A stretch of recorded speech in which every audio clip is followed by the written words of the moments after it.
Hello दोस्तों, मेरा नाम है संतोष और स्वागत है आपका हमारे इस यूट्यूब चैनल में। दोस्तों, आज के इस वीडियो में हम लोग बात करने वाले हैं बिटकॉइंस के बारे में। बिटकॉइंस के बारे में आज हम बात करेंगे। बिटकॉइन क्या होता है, बिटकॉइन में क्या आपको इन्वेस्ट करना चाहिए नहीं, और सबसे बड़ी बात, क्या बिटकॉइन इंडिया में लीगल है या नहीं। दोस्तों, इन सारे पहलुओं पर हम बात करेंगे इस वीडियो में। आइए इससे पहले स्टार्ट कर लेते हैं इस वीडियो को, इंट्रो को।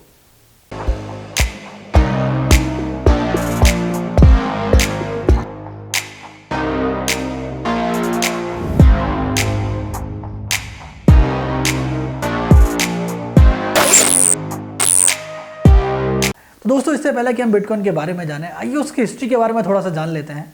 31 अक्टूबर 2008 को सतोशी नाकामोटो नाम के इंसान ने सबसे पहली बार बिटकॉइन के बारे में अपने एक ऑनलाइन पेपर में पब्लिश किया था, जिसमें उन्होंने बिटकॉइन का जिक्र किया था।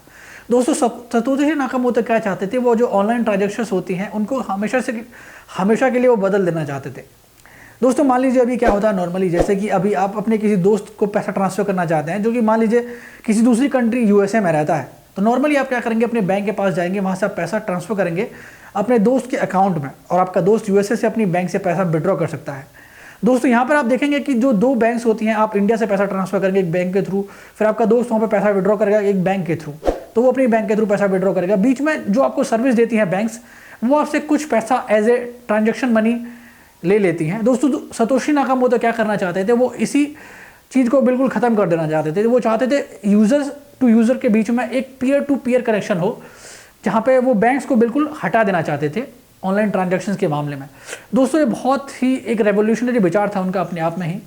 दोस्तों, यहाँ पर जानने वाली बात यह है कि बिटकॉइन एक क्रिप्टो करेंसी है। क्रिप्टो करेंसी एक फाइनेंशियल एसेट्स होते हैं, और सबसे अच्छी बात क्रिप्टो करेंसीज की ये होती है, इसकी कोई भी बैंक या फिर कोई भी फाइनेंशियल इंस्टीट्यूशन इनको कंट्रोल नहीं कर लेता है। दोस्तों, अब आप सोचेंगे कि अगर कोई बैंक इसको कंट्रोल नहीं कर रहा है, कोई भी फाइनेंशियल इंस्टीट्यूशन इसको कंट्रोल नहीं कर रहा है, तो आखिर इसमें अच्छी बात क्या हो सकती है। दोस्तों, अभी जो हमारा रुपया है, जिसको कि आरबीआई हमारा कंट्रोल करता है, दोस्तों नॉर्मली क्या होता है, जब भी हम अपना पैसा अपने बैंक में डिपॉजिट करते हैं, तो बैंक के पास ये फ्रीडम होता है कि वो आपके दोबारा जमा किया हुआ जो पैसा होता है, वो जिसको जैसे चाहें उसको यूज़ कर सकते हैं। नॉर्मली बैंक्स क्या करते हैं, लोगों से पैसा लेते हैं, उसको अपने पास इकट्ठा करके वो खाली बैंक्स में रखते नहीं हैं, वो नॉर्मली उनको दूसरे बिजनेसेस में इन्वेस्ट करते हैं।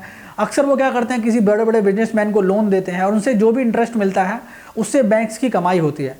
तो दोस्तों, यहाँ पर ज़रूरी नहीं है कि जब भी बैंक कोई इन्वेस्टमेंट कर रही है, किसी कंपनी में अपना पैसा इन्वेस्ट कर रही है, या फिर किसी को लोन देती है, तो हमेशा बैंक का जो डिसीजन होता है वो सही होता है, हमेशा बैंक को उसमें प्रॉफिट ही होता है।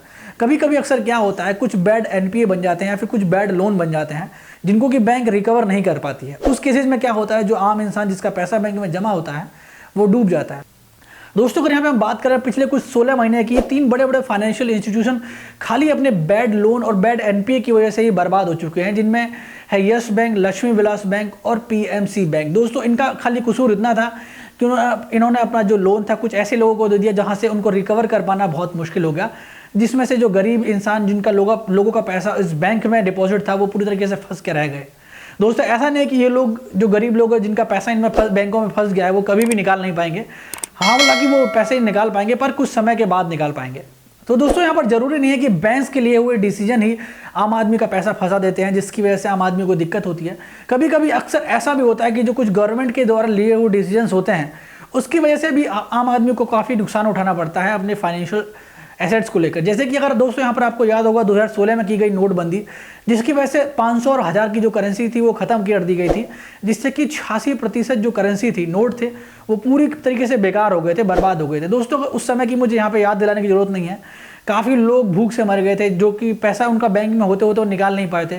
काफ़ी लोग ऐसे भी थे जिनकी इलाज चल रहा था, जो कि हॉस्पिटल में थे, वो अपने बीमारी का पैसा नहीं दे पा रहे थे। काफ़ी केसेस में ऐसा भी हुआ था कि लोगों की शादियाँ होनी थी, उनकी शादियों में दिक्कत आ गई थी, शादियों को पोस्टपोन करना पड़ गया था, काफ़ी ज़्यादा प्रॉब्लम आ गई थी, सिर्फ गवर्नमेंट के लिए हुए एक डिसीजन की वजह से। यहाँ पे मैं बात ये नहीं करूँगा दोस्तों कि उनका डिसीजन जो लिया गया था नोटबंदी का, वो सही था या गलत था, पर दोस्तों यहाँ पर ओवरऑल आइडिया यही है कि जिसकी वजह से काफ़ी लोगों को प्रॉब्लम्स उठानी पड़ी थी।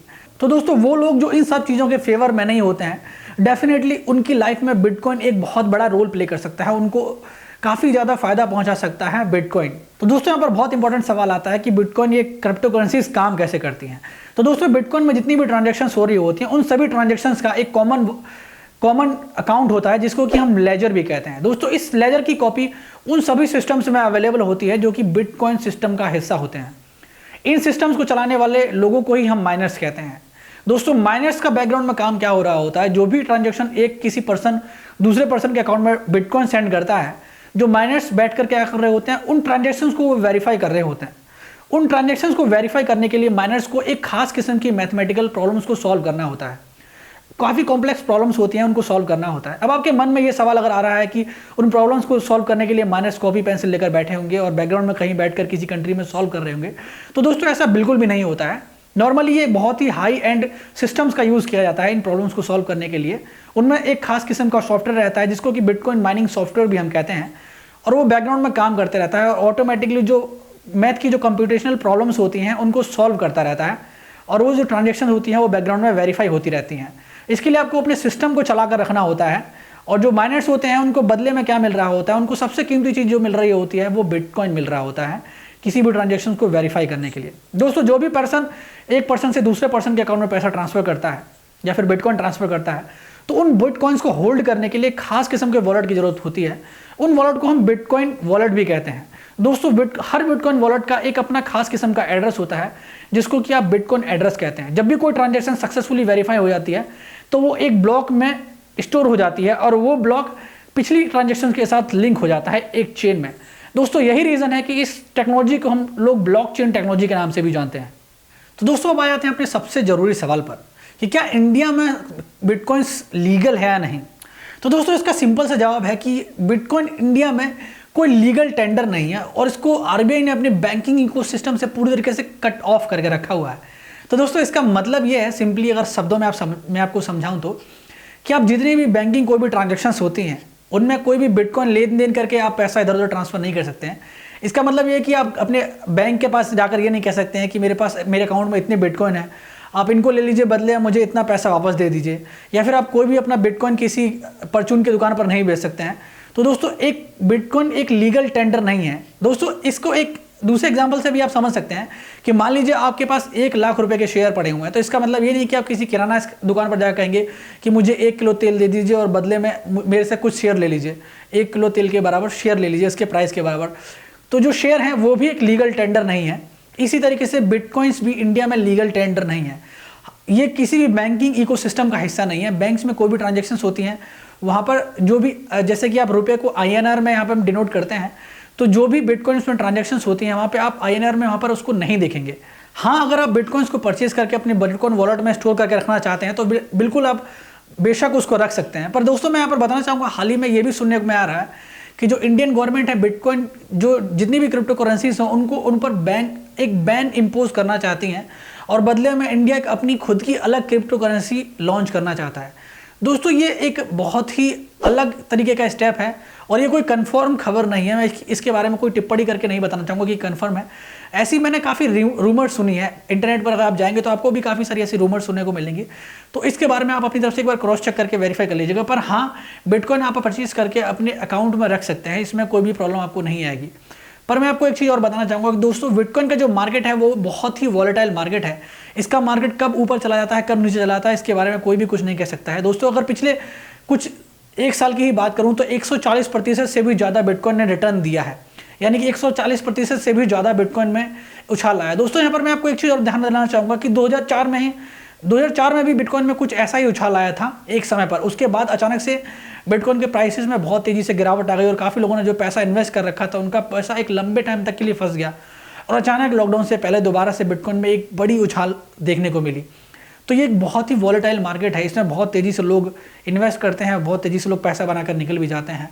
तो दोस्तों बात करते हैं इसके कुछ कॉन्स के बारे में। आखिर बिटकॉइन की जो नुकसान है क्या है। दोस्तों ये बात बिल्कुल सच है कि जिस चीज़ के भी ज़्यादा फायदे होते हैं उसके कुछ ना कुछ कॉन्स भी होते हैं। तो ऐसे ही बिटकॉइंस के भी जो कॉन्स है वो बहुत ही डार्क टाइप के कॉन्स हैं।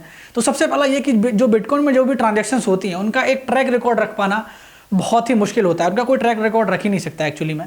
मान लीजिए आपने अगर किसी को अपने अकाउंट से किसी दूसरे के अकाउंट में पैसा ट्रांसफ़र किया है, यानी कि कुछ बिटकॉइन ट्रांसफ़र किए हैं, तो वो ट्रांजेक्शन एक रिवर्स ट्रांजेक्शन नहीं हो सकती है। मान लीजिए अगर आपने गलती से कोई गलत अकाउंट नंबर डाल करके ट्रांजेक्शन कर दिया, फिर कोई गलत वॉलेट नंबर डाल करके ट्रांजेक्शन कर दिया, तो वो ट्रांजेक्शन रिवर्स नहीं हो पाएगी एक बार अगर वो कन्फर्म हो जाती है। तो ये इसका सबसे बड़ा डिसएडवांटेज पॉइंट है। बैंक में क्या होता है, नॉर्मली जब एक बैंक से पैसा दूसरे बैंक में हम ट्रांसफ़र करते हैं, या फिर एक अकाउंट से पैसा दूसरे अकाउंट में ट्रांसफ़र करते हैं, तो बैंक्स को पता होता है कि XYZ ये अकाउंट नंबर किसका है। भले आपको ना पता हो पर कम से कम बैंक को पता होता है। पर यहाँ पर जो सेंडर होता है, जो रिसीवर होता है, दोनों की आइडेंटिटी एक तरीके से गुप्त होती है। जो वॉलेट नंबर होता है नॉर्मली एक हैशटैग हेक्साडेसिमल फॉर्म में होता है, तो इसका ट्रैक रिकॉर्ड रख पाना भी बहुत मुश्किल है। तो एक एनोनिमस ट्रांजैक्शंस होती हैं अक्सर इसमें जो होती हैं, और यही रीज़न है कि बिटकॉइंस का अक्सर इस्तेमाल किया जाता है जो हवाला के पैसे इधर से उधर ट्रांसफर करने में, या फिर जो डार्क वेब में जो इलीगल ट्रांजैक्शंस करनी होती हैं वो करने में। इसके अलावा अक्सर आपने सुना होगा कि आतंकवादी एक कंट्री से दूसरी कंट्री में चले जाते हैं, उसके बाद उनको पैसे में सपोर्ट मिलती है, तो जो ऐसी सपोर्ट्स भी होती हैं उनको फंडिंग जो मिलती है वो बिटकॉइन के रूप में ही मिलती है। और इसके अलावा इसका एक और डिसएडवांटेज पॉइंट है जिसके बारे में आपको ऑलरेडी बता चुका हूँ कि इसकी जो ट्रांजैक्शंस होती हैं उनको कंप्लीट होने में 5 से लेकर 10 मिनट का समय लग जाता है। उसका रीज़न यही है कि बैकग्राउंड में माइनर्स उसको ट्रांजैक्शंस को वेरीफाई कर रहे होते हैं, इसलिए इसमें 5 से 10 मिनट का समय लग ही जाता है।